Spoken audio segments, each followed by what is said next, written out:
Mga boss, magandang hapon.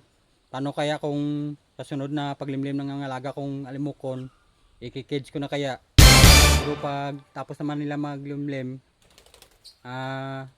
i-release ko na naman. Kasi yung inakay nila, dalawa sana yun. Isa lang naiwan. Hindi ko alam kung ano nangyari. Siguro, daga siguro ang may dahilan. Kasi bawat paglimlim nila, isa na lang yung maiiwan sa inakay nila. 3 bisis na. Tulad po nito mga boss, oh. Siya na lang mag-isa. Wala na yung kapatid niya. I-unpin ko na lang ito. At update ko na rin yung swamping bird na inakay mga boss, yung na-rescue ko po.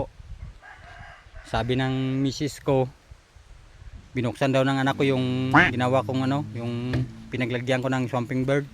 At saka lumabas ng bahay, tumakbo daw dito, sa maisan. Ang problema ngayon kung mahanap ko pa yon. Pero pag siguro nagutom yun, lalabas yun dito sa dito. Pero sa tingin ko mga boss, mabuhay na yon kasi masipag na yun maghanap ng pagkain na insekto. At nandito nga pala yung tatlong alaga natin mga boss, oh. Tumutuka-tuka.